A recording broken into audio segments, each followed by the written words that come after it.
Viral Bihar board YouTube channel से मैं आपका तहे दिल से स्वागत करता हूं।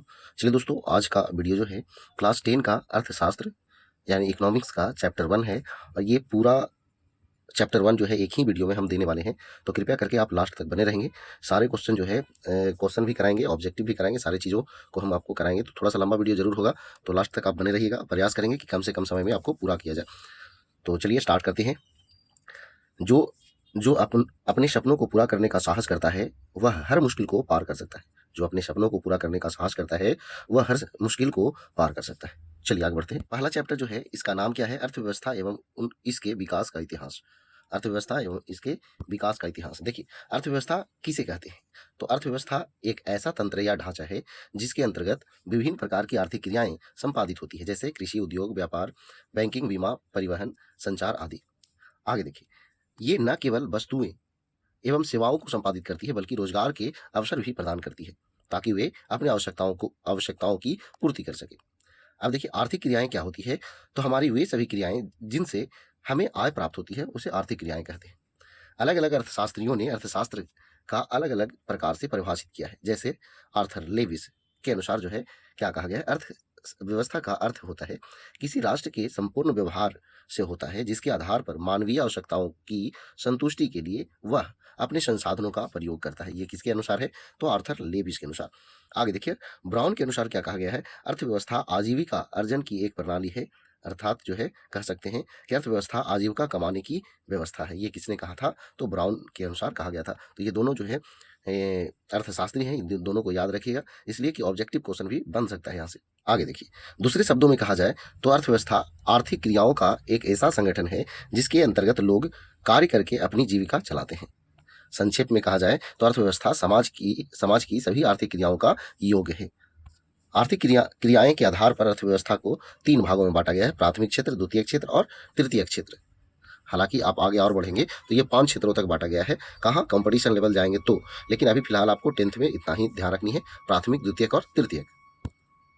अर्थव्यवस्था की संरचना दिया हुआ है, ये 3 भागों में बांटा गया है: प्राथमिक क्षेत्र, द्वितीय क्षेत्र और तृतीय क्षेत्र। प्राथमिक क्षेत्र में जो है कृषि, पशुपालन, वन से जुड़े हुए जो प्राप्त होंगे पदार्थ, मछली वगैरह, ये सारी चीजें जो है आपका प्राथमिक क्षेत्र में। द्वितीय क्षेत्र में जो है उद्योग, निर्माण, गैस, बिजली, अस्पताल, ये सारी चीजें। और तृतीय क्षेत्र में जो है बैंक, परिवहन, संचार, व्यापार। चलिए आगे आइए इधर। देखिए क्वेश्चन क्या है? अर्थव्यवस्था की संरचना से आप क्या समझते हैं? इसे कितने भागों में बांटा गया है? तो देखिए, ये दो बार पूछा भी गया है। अर्थव्यवस्था की संरचना का मतलब विभिन्न उत्पादन क्षेत्रों में इसके विभाजन से है। आर्थिक क्रियाएं के आधार पर अर्थव्यवस्था को 3 भागों में बांटा गया है। प्राथमिक क्षेत्र को कृषि क्षेत्र भी कहा जाता है। क्या कहा जाता है? कृषि क्षेत्र। इसके अंतर्गत कृषि, पशुपालन, मछली पालन, जंगलों से वस्तुओं को प्राप्त करना जैसे व्यवसाय आते हैं। तो ये सारी चीजें जो एग्जाम्पल बताया गया, कृषि, पशुपालन, मछली पालन, जंगलों से वस्तुओं से प्राप्त करना, तो ये सारी चीजें याद रखनी है। क्योंकि क्वेश्चन ऐसे भी आता है कि निम्न में से कौन जो है प्राथमिक क्षेत्र में आता है या फिर नहीं आता है, ऐसे ऑब्जेक्टिव क्वेश्चन बनते हैं। द्वितीय क्षेत्र को औद्योगिक क्षेत्र कहते हैं। ये इंपॉर्टेंट है, याद रखिएगा कि किस क्षेत्र को औद्योगिक क्षेत्र कहते हैं, द्वितीय क्षेत्र को। किस क्षेत्र को कृषि क्षेत्र कहते हैं, प्राथमिक क्षेत्र को। आगे द्वितीय क्षेत्र को औद्योगिक क्षेत्र भी कहा जाता है। इसके अंतर्गत खनिज व्यवसाय, निर्माण कार्य, जन उपयोगी सेवाएं इत्यादि जैसे गैस और बिजली आदि के उत्पादन आते हैं। तो इसमें भी याद रखनी है। तृतीय क्षेत्र को सेवा क्षेत्र कहते हैं, बहुत इंपॉर्टेंट है। इसके अंतर्गत बैंक, बीमा, परिवहन, संचार, व्यापार आदि क्रियाएं सम्मिलित होती है। ये क्रियाएं प्राथमिक एवं द्वितीय क्षेत्रों की क्रियाओं को सहायता प्रदान करती है, इसलिए इसे सेवा क्षेत्र कहते हैं। राष्ट्रीय आय में विभिन्न क्षेत्रों का योगदान क्या है? जैसे समझ लीजिए कि प्राथमिक क्षेत्र, द्वितीय क्षेत्र और तृतीय क्षेत्र, ये तीनों जो है आपको 1901 से दिया हुआ है 2025 तक। देखिए कैसे क्या हुआ, कैसे घटा, कौन बढ़ा। देखिए पहले जो है वर्तमान समय में, जैसे 1901 की बात किया जाए तो प्राथमिक क्षेत्र का योगदान सबसे अधिक था और द्वितीय क्षेत्र थोड़ा कम था और तृतीय क्षेत्र थोड़ा सा ज्यादा था। लेकिन यही क्या हुआ, धीरे धीरे प्राथमिक क्षेत्र वो घटते गया। 63 से हो गया 58, 58 से हो गया 22 और अब जो है 15 से 18 है। ये 2025 की बात है। आगे देखिए, द्वितीय क्षेत्र हुआ क्या, ये बढ़ता गया, यानी 12 से 14, 14 से 22, 22 से अब जो है 25-30 के आसपास। बात समझ गए? अब देखिए तृतीय क्षेत्र 23 था, 27 हुआ, 56 हुआ, अभी भी जो है वही 55-56 के आसपास। तो कहने का मतलब ये कि प्राथमिक क्षेत्र में पहले सबसे ज्यादा योगदान रहता था, यानी प्राथमिक क्षेत्र का। और अब जो है वर्तमान में क्या है, प्राथमिक क्षेत्र का योगदान जो है कम गया है। अब द्वितीय क्षेत्र और तृतीय क्षेत्र, इसका योगदान थोड़ा ज्यादा है। आप समझ गए होंगे हम क्या कहना चाह रहे हैं। अर्थव्यवस्था के प्रकार। आज विश्व में मुख्य मुख्य 3 प्रकार की अर्थव्यवस्था पाई जाती है: पूंजीवादी अर्थव्यवस्था, समाजवादी अर्थव्यवस्था और मिश्रित अर्थव्यवस्था। पूंजीवादी अर्थव्यवस्था किसे कहते हैं? जहां उत्पादन के साधनों का स्वामित्व या मालिकाना हक निजी व्यक्तियों के पास होता है, उसे पूंजीवादी अर्थव्यवस्था कहते हैं। मतलब सीधा सीधा मतलब ये कि जिसका मालिक कोई आम व्यक्ति हो, जैसे अमेरिका, जापान, ऑस्ट्रेलिया आदि। इसका उपयोग निजी लाभ के लिए होता है। आगे देखिए, समाजवादी अर्थव्यवस्था किसे कहते हैं?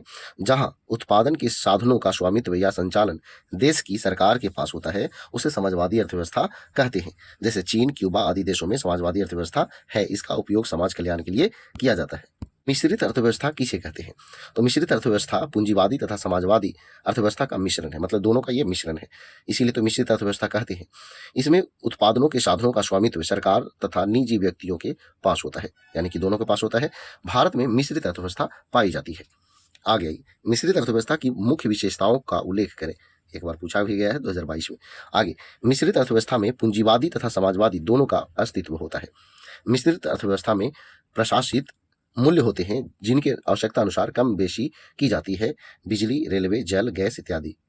सार्वजनिक उपयोगिता सेवाओं के मूल्य सरकार न लाभ न हानि के सिद्धांत पर के अनुसार निश्चित करती है। मतलब कि सार्वजनिक उपयोगिता सेवाओं के मूल्य जो है सरकार न लाभ न हानि के अनुसार के सिद्धांत के अनुसार निश्चित करती है। मतलब कि ये कुछ चीज़ें ऐसी होती है जिस पर सरकार जो है किसी दूसरे देश से जो है मंगाती है और वही रेट पर जो है जनता को दे देती है, यानी न लाभ न हानि के सिद्धांत पर निश्चित करती है। आगे, इस प्रकार मिश्रित अर्थव्यवस्था पूंजीवादी एवं समाजवाद दोनों के प्रमुख गुण देखने को मिलते हैं।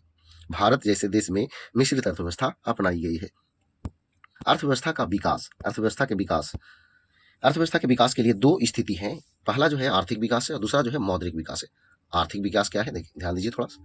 आर्थिक विकास की परिभाषा को लेकर अर्थशास्त्रियों में काफी मतभेद है, मतलब कि इसका कई तरह की परिभाषा हो सकते हैं। आगे, फिर भी इसकी कुछ महत्वपूर्ण परिभाषा को जान लेना जरूरी है।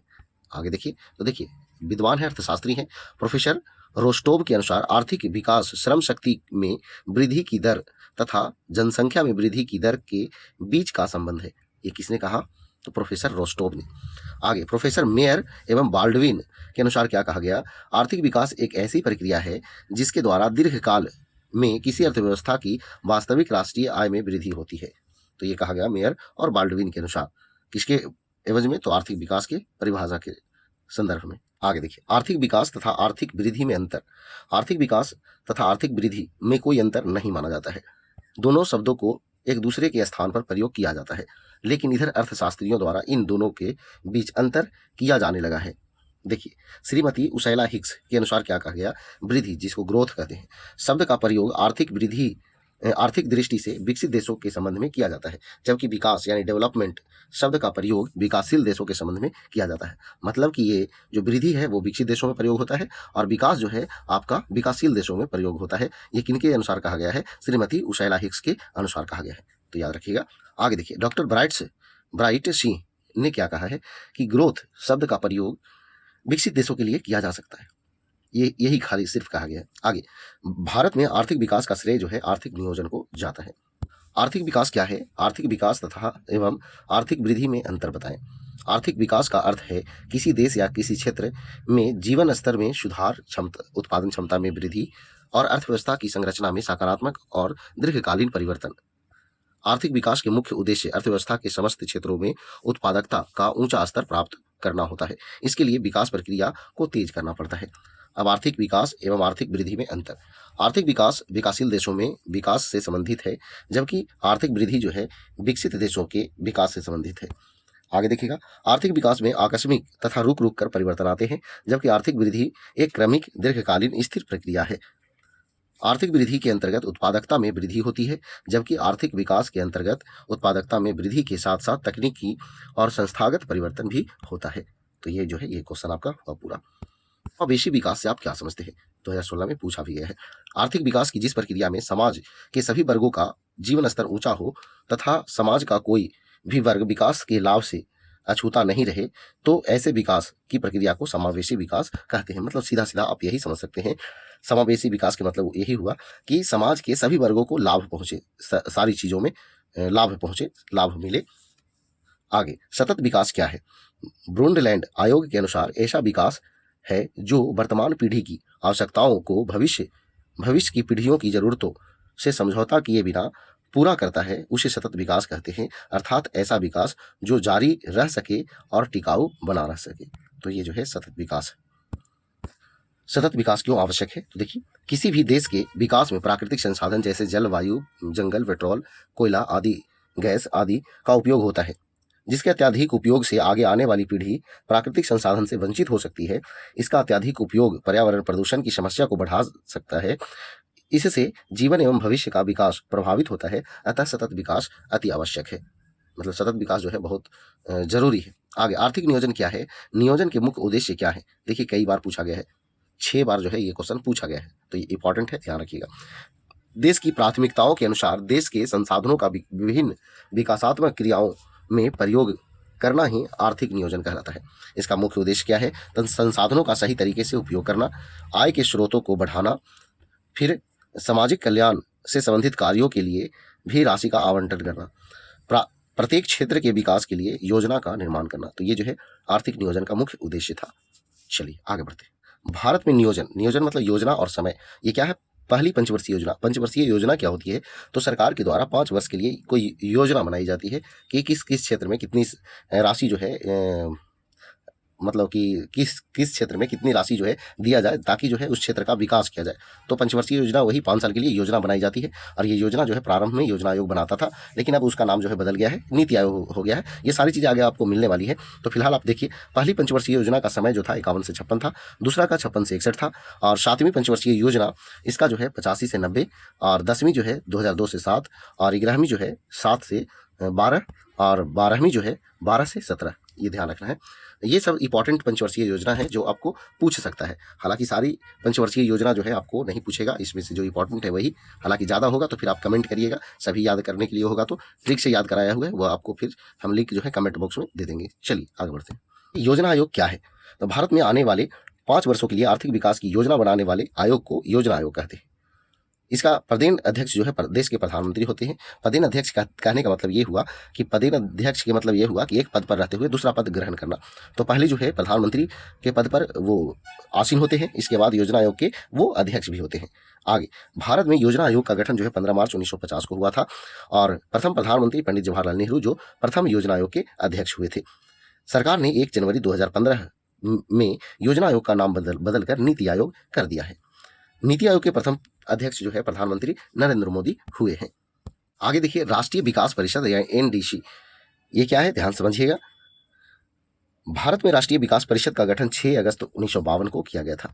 काहला किया गया था, ये सारी चीजें आपको मिलने वाली है। इसका गठन आर्थिक नियोजन हेतु राज्य सरकारों तथा योजना आयोग के बीच तालमेल तथा सहयोग का वातावरण बनाने के लिए किया गया था। राष्ट्रीय विकास परिषद के में सभी राज्यों के मुख्यमंत्री इसके पदेन सदस्य होते हैं। मतलब कि इसमें जो सदस्य होते हैं वो सभी राज्यों के मुख्यमंत्री होते हैं। प्रत्येक पंचवर्षीय योजना बनाने का कार्य योजना आयोग का है, और अंत में यह राष्ट्रीय विकास परिषद द्वारा अनुमोदित होती है। मतलब कि पास करने का काम, योजना को पास करने का काम किसका होता है? तो राष्ट्रीय विकास परिषद का। इसकी अध्यक्षता भी प्रधानमंत्री करते हैं। अब जो है मौद्रिक विकास। मौद्रिक विकास में वस्तु विनिमय प्रणाली, ये क्या था? तो एक वस्तु को देकर के दूसरी वस्तु लेना ही वस्तु विनिमय प्रणाली कहलाती थी, जो पहले के समय में चला करता था। जब मुद्रा का विकास नहीं हुआ था तो लोग वस्तु से वस्तु का लेन देन कर अपनी आवश्यकताओं की पूर्ति करते थे। अर्थव्यवस्था की उस अवस्था को ही वस्तु विनिमय प्रणाली कहते हैं। मौद्रिक प्रणाली क्या है?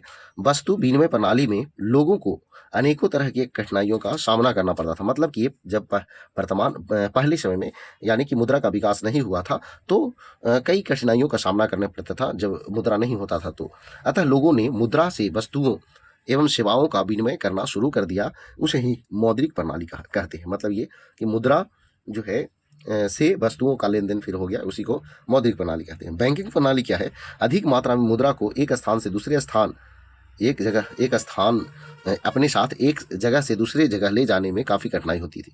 होने के कारण बैंकों के माध्यम से चेक के द्वारा विनिमय की क्रिया का संपादन होने लगा। इस प्रणाली को बैंकिंग प्रणाली कहा गया। सीधा सीधा आप ये समझिए कि अधिक मात्रा में पैसा आपको कहीं ले जाना है तो ऐसे आप हाथ में ले जाइएगा तो आपको आपके साथ कोई घटना घटित हो सकती है। इसलिए आप जो है बैंक से चेक के माध्यम से किसी को दे दीजिए या फिर बैंक से ही ट्रांसफर कर दीजिए उनके अकाउंट पर। इससे क्या होगा कि आपको नुकसान नहीं होगा, कोई घटना आपके साथ घटित नहीं होगा और उनके पास पैसा भी पहुंच जाएगा। तो इसीलिए ये बैंकिंग प्रणाली की शुरुआत की गई। आगे है कोर बैंकिंग प्रणाली। ये एक संकेत के माध्यम से एक व्यक्ति के खाते से दूर स्थित दूसरी व्यक्ति के उसी बैंक के माध्यम से पैसे का ट्रांसफर करना ही कोर बैंकिंग प्रणाली कहलाती है। मतलब सीधा सीधा ये समझिए, ये कोर बैंकिंग तभी संभव है जबकि सभी शाखा उनकी, कोई भी एक बैंक हो उसकी सभी शाखा जो है इंटरनेट से जुड़ी हुई होंगी, तभी जो है एक बैंक से दूसरे बैंकों में पैसा ट्रांसफर हो सकती है। आगे देखिए डेबिट कार्ड क्या है। तो बैंकों द्वारा दिया गया एक प्लास्टिक का कार्ड जिस पर अंकित सूक्ष्म संकेत के आधार पर कहीं भी तथा किसी भी समय निर्धारित बैंक के केंद्र से बैंक में जमा राशि का उपयोग करना या पैसे निकालने की सुविधा को डेबिट कार्ड कहते हैं। क्रेडिट कार्ड क्या है? तो बैंकों द्वारा दिया गया एक प्लास्टिक का कार्ड है जिसके आधार पर उसके धारक द्वारा पैसे तथा वस्तु प्राप्त कर लेना, ये जो है क्रेडिट कार्ड है। राष्ट्रीय आय क्या है? तो किसी देश में एक वर्ष में उत्पादित सभी वस्तुओं एवं सेवाओं के मौद्रिक मूल्य के योग को राष्ट्रीय आय कहा जाता है। किसी देश की राष्ट्रीय आय अधिक होता है वह देश विकसित होता है, यानी कि जहाँ का राष्ट्रीय आय जो है अधिक होगा वो विकसित देश होगा, जिस देश का राष्ट्रीय आय कम होता है वो अविकसित होता है। प्रति व्यक्ति आय क्या है? तो ध्यान दीजिएगा, राष्ट्रीय आय को देश की कुल जनसंख्या से भाग देने पर जो भागफल आता है उसे प्रति व्यक्ति आय कहते हैं। यानी कि ये फॉर्मूला है, इससे निकल सकता है प्रति व्यक्ति आय। जितना भी देश में आय है, राष्ट्रीय आय, उसमें जितना जनसंख्या है उससे भाग दे दीजिए, आपको निकल जाएगा प्रति व्यक्ति आय। देखिए कुछ आपको वर्ड दिया हुआ है जिसका फुल फॉर्म जो है आपको यहाँ पे ध्यान रखना है। देखिए CBS, इसका फुल फॉर्म होता है core banking system. NDC, national development council. ED का फुल फॉर्म है इकोनॉमिक डेवलपमेंट। NI का मतलब है नेशनल इनकम। आगे देखिए PCI, पर कैपिटल इनकम, ये फुल फॉर्म याद रखनी है। WDR का फुल फॉर्म है world development report. HDI, human development index. HDR, human development report, ये सारी चीज़ें याद रखनी है। देखिए UNDP का फुल फॉर्म है united nation development programme. GDI का फुल फॉर्म है ग्रॉस यानी जेंडर डेवलपमेंट इंडेक्स। HPI का फुल फॉर्म है ह्यूमन पॉवर्टी इंडेक्स। आगे देखिए CHO यानी सेंट्रल स्टैटिस्टिक्स ऑर्गेनाइजेशन। आगे देखिए IT का फुल फॉर्म है इंफॉर्मेशन टेक्नोलॉजी। NHDR का फुल फॉर्म है नेशनल ह्यूमन डेवलपमेंट रिपोर्ट। और PDS का फुल फॉर्म है पब्लिक डिस्ट्रीब्यूट सिस्टम। आगे देखिए, आगे है मानव विकास सूचकांक क्या है? तो एक सांख्यिकी माप है जो किसी देश के विकास के स्तर को दर्शाता है, यानी कि ये जो है किसी देश के विकास को ये मापता है। यह सूचकांक 3 प्रमुख घटकों पर आधारित है: लोगों के शैक्षिक स्तर, उनकी स्वास्थ्य स्थिति और प्रति व्यक्ति आय। ये तीनों पर डिपेंड होता है मानव विकास सूचकांक। आगे देखिए, यह सूचकांक संयुक्त राष्ट्र विकास कार्यक्रम यानी UNDP द्वारा महबूब उल हक के निर्देशन में तैयार की गई पहली मानव विकास रिपोर्ट में प्रस्तावित किया गया। मतलब कि ये जो है UNDP के द्वारा ये मापा जाता है और ये किन के निर्देशन में पहली बार किया गया था? तो महबूब उल हक के द्वारा। आगे मानव विकास के घटक बताएं, ये 2024 में पूछी गई थी। मानव विकास सूचकांक के 3 घटक हैं: जीवन आशा, शिक्षा प्राप्ति और जीवन स्तर। ये 3 चीजें हैं, ध्यान रखनी है। मानव विकास रिपोर्ट क्या है? राष्ट्रीय मानव विकास रिपोर्ट का तात्पर्य देश के वर्तमान जनसंख्या का शैक्षणिक, शारीरिक, मानसिक विकास का निर्धारण करना है। इस रिपोर्ट को भारतीय लोकतंत्र के लिए एक प्रमुख दस्तावेज माना गया है जो खास करके निर्धनता को दर्शाने में अहम भूमिका निभाती है। भारत में पहली बार योजना आयोग के द्वारा तैयार मानव विकास रिपोर्ट अप्रैल 2002 को दिल्ली में अटल बिहारी वाजपेयी के द्वारा जारी की गई थी। आगे देखिए, आधारिक संरचना क्या है, इसका क्या महत्व है? आधारिक संरचना क्या है, इसका क्या महत्व है? देखिए आधारिक संरचना मतलब ये कि सभी वैसे आधारित संरचना का मतलब ये कि किसी भी चीज़ों के लिए वो आवश्यक हो। आधारित संरचना का मतलब उन सुविधाओं तथा सेवाओं से है जो देश के आर्थिक विकास में सहायक होते हैं, जैसे बिजली, परिवहन, संचार, बैंकिंग, स्कूल, कॉलेज, अस्पताल आदि। किसी भी देश के आर्थिक विकास में आधारिक संरचना का बहुत अधिक महत्व होता है। जिस देश का आधारभूत ढांचा जितना अधिक विकसित होता है वह देश उतना ही अधिक विकसित होगा। तो ये समझ गए आधारिक संरचना क्या है, इसका महत्व क्या है। आगे देखिए अगला क्वेश्चन है, बिहार के आर्थिक पिछड़ेपन के क्या कारण है? बिहार के पिछड़ेपन को दूर करने के लिए कुछ उपाय बताएं। देखिए बिहार में पिछड़ापन जो है काफी है ना, और कारण इसका देखिए तेजी से बढ़ती जनसंख्या, यानी कि बिहार में जनसंख्या के कारण विकास के साधन कम होते जा रहे हैं और जनसंख्या का भरण पोषण मुश्किल होते जा रहा है। आगे देखिए आधारित संरचना का अभाव, यानी कि राज्य में सड़क, बिजली, सिंचाई का अभाव है, शिक्षा और स्वास्थ्य सुविधाएं की कमी है। इस वजह से भी बिहार पिछड़ेपन की स्थिति में बनी हुई है। कृषि पर निर्भरता, बिहार में अर्थव्यवस्था कृषि पर आधारित है। हमारी कृषि काफी पिछड़ी हुई है, इसके चलते उपज कम होती है।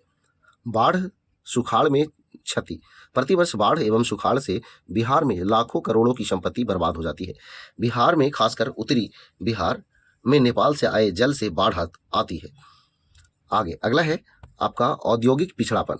किसी भी देश या राज्य के लिए उद्योग का विकास बहुत जरूरी है, लेकिन बिहार में औद्योगिक विकास कुछ दिखता ही नहीं है। यहाँ के सभी खनिज क्षेत्र एवं बड़े उद्योग झारखंड में चले गए। इस कारण बिहार में कार्यशील औद्योगिक इकाइयों की संख्या नगण्य ही रह गई है, और कुछ है भी चीनी मिले तो वो जो है बंद हो चुकी है। तो ये सारी चीजें जो है आपका ये पिछड़ेपन का कारण है। और क्या कारण है देख लीजिए, गरीबी। देखिए बिहार एक ऐसा राज्य है जहां गरीबी का भार काफी अधिक है। राज्य के प्रति व्यक्ति आय राष्ट्रीय औसत के आधे से भी कम है। मतलब कि देश में जितना भी राज्य है सभी का राष्ट्रीय प्रति व्यक्ति आय जो है निकाला जाए, प्रति व्यक्ति आय राष्ट्रीय औसत से, मतलब जितना भी राज्य है सभी का औसत निकाला जाए तो उसका आधा से भी कम जो है आय किसका है, तो बिहार का है। तो ये सब पिछड़ेपन का कारण है। खराब विधि व्यवस्था, बिहार में वर्षों तक कानून व्यवस्था कमजोर स्थिति में थी, जिसके चलते नागरिक शांतिपूर्वक उद्योग नहीं चला पा रहा था। इस तरह खराब विधि व्यवस्था भी बिहार के पिछड़ेपन का एक महत्वपूर्ण कारण बन गया। अब देखिए बिहार के पिछड़ापन को दूर करने का उपाय, कृषि का तेजी से विकास।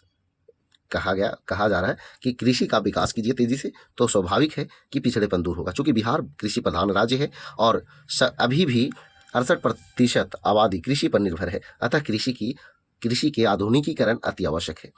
जनसंख्या पर नियंत्रण, बिहार में बढ़ती हुई जनसंख्या पर रोक लगाया जाए एवं सरकार की तरफ से जनसंख्या नियंत्रण तथा परिवार नियोजन कार्यक्रम लागू किए जाएं। बाढ़ एवं सुखाड़ पर नियंत्रण, कोसी जैसे प्रलयकारी नदी का मुहाना मोड़कर सुखाड़ वाले क्षेत्रों में कर देना चाहिए, जिससे बाढ़ एवं सुखाड़ दोनों में सहायता मिलेगी। इस आगे देखिए अगला है आधारिक संरचना का विकास। जो आधारिक क्षेत्र है, बिजली वगैरह, सड़क वगैरह, इसका जो है सुधार किया जाए, बढ़ाया जाए। स्वास्थ्य सुविधा, शिक्षा सुविधा बढ़ाया जाए। उद्योग का विकास, बिहार से झारखंड अलग हो जाने से यह राज्य लगभग जो है उद्योग विहीन हो गया है। कुछ चीनी मिले ही बिहार में रह गई है, जो भी अब अधिकतर बंद पड़ी हुई है। तो इस जर्जर उद्योग को पुनः चालू किया जाए, इसके कारण जो है पिछड़ापन दूर हो सकता है। गरीबी दूर करने के लिए कार्यक्रम, तो बिहार में गरीबी का सबसे अधिक प्रभाव है। सभी गरीबों के लिए रोजगार की व्यवस्था की जाए या स्वरोजगार के लिए उन्हें प्रशिक्षण दिया जाए। तो ये सब जो है बिहार में पिछड़ेपन को दूर करने का उपाय है। आगे देखिए आगे जो है आपका क्या है, देश के आर्थिक विकास में बिहार की भूमिका क्या है, ये क्वेश्चन समझिए। कहा जाता है कि यदि भारत का विकास करना है तो बिहार का विकास करना आवश्यक है। अब बिहार को नजरअंदाज नहीं कर सकते हैं। एक प्रसिद्ध अर्थशास्त्री कुजनेट ने क्या कहा, देखिए विश्व के संदर्भ में यह कहा था कि गरीबी कैंसर रोग की तरह है। जिस तरह से शरीर के एक छोटे से भाग में हुआ कैंसर पूरे शरीर को विषाक्त कर देता है, ठीक उसी तरह किसी एक भाग की गरीबी पूरे विश्व की संपन्नता के लिए घातक होता है। उसी तरह बिहार को पिछड़ा और गरीब रखकर हम भारतवर्ष के विकास एवं समृद्धि की कल्पना नहीं कर सकते हैं। तो ये जो है देश के आर्थिक विकास में बिहार की भूमिका। देखिए अर्थव्यवस्था एवं उनके विकास का इतिहास से जुड़ा हुआ सारे ऑब्जेक्टिव जो है ध्यान से देखिएगा, सभी इंपॉर्टेंट है आपके एग्जाम के लिए। तो देखिए इसमें किसको प्राथमिक क्षेत्र भी कहा जाता है, तो कृषि क्षेत्र को प्राथमिक क्षेत्र कहा जाता है। इनमें कौन से देश में मिश्रित अर्थव्यवस्था है, तो भारत में मिश्रित अर्थव्यवस्था है। भारत में योजना आयोग का गठन जो है कब हुआ था, 15 मार्च 1950 को हुआ था। आगे देखिए जिस देश का राष्ट्रीय आय अधिक होता है वह देश कहलाता है तो विकसित। इनमें से किसे पिछड़ा राज्य कहा जाता है, तो बिहार को। शेयर बाजार की नियामक संस्था है तो सेबी है। अर्थव्यवस्था एवं उसके विकास का इतिहास चल रहा है। इसमें 7वां नंबर क्वेश्चन है, भारत में किस राज्य की प्रति व्यक्ति आय सबसे कम है? तो वो राज्य है अपना बिहार। भारत में नीति आयोग की स्थापना कब हुई? तो 2015 में, 1 जनवरी 2015। मिश्रित अर्थव्यवस्था का राष्ट्र है तो भारत। योजना आयोग के सदस्यों की संख्या कितनी होती है? तो 8 होती है। बिहार में जीवन यापन का मुख्य साधन क्या है? तो कृषि है। देश में सब्जी के उत्पादन में बिहार का स्थान कैवां है? तो दूसरा स्थान है। भारत के पड़ोसी देशों में किस देश का प्रति व्यक्ति आय सबसे अधिक है? तो प्रति व्यक्ति आय जो है सबसे अधिक है श्रीलंका का। इनमें से कौन कौन योजना आयोग के पदेन अध्यक्ष होते हैं? पदेन अध्यक्ष होते हैं तो प्रधानमंत्री। भारत की आर्थिक व्यवस्था है तो मिश्रित है। इनमें से कौन सा देश में समाजवादी अर्थव्यवस्था है? तो रूस में।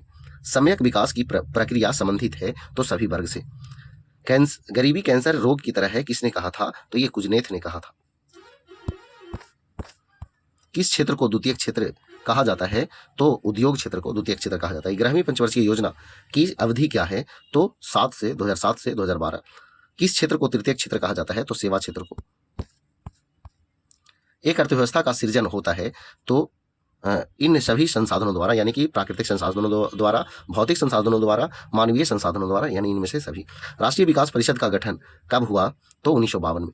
किस अर्थव्यवस्था में उत्पादन के साधनों पर किसी व्यक्ति या निजी संस्था का अधिकार रहता है? तो ये जो है आपका पूंजीवादी अर्थव्यवस्था में। भारत की प्रथम पंचवर्षीय योजना का कार्यकाल था तो ये 1951 से 56। आर्थिक संरचना का एक मुख्य अंग है तो इनमें से सभी। शिक्षा, स्वास्थ्य सेवाएं, यातायात एवं संचार।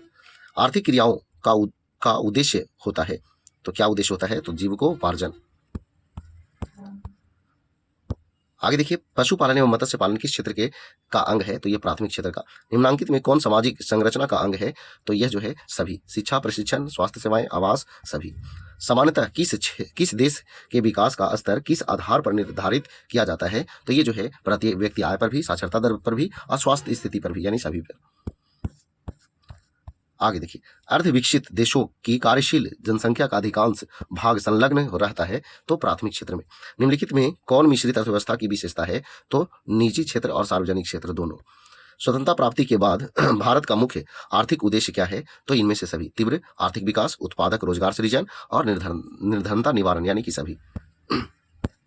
बिहार के आर्थिक पिछड़ेपन का प्रमुख कारण है तो सभी, यानी कि जनसंख्या का वृद्धि, कृषि पर अत्यधिक जनभार, बाढ़ एवं सूखा का प्रकोप, सभी। आर्थिक विकास की माप के लिए सबसे उपयुक्त सूचकांक है तो प्रति व्यक्ति आय। बिहार के जमशेदपुर में लोहा एवं इस्पात के कारखाने की स्थापना हुई थी तो 1907 में हुई थी। निम्नांकित में कौन सा देश विकसित अर्थव्यवस्था का उदाहरण है? तो ये आपका अमेरिका है।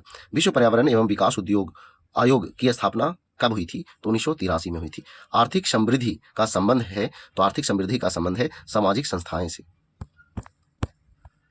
आर्थिक विकास का गैर आर्थिक कारक कौन है? तो ये जो है तकनीक विकास है।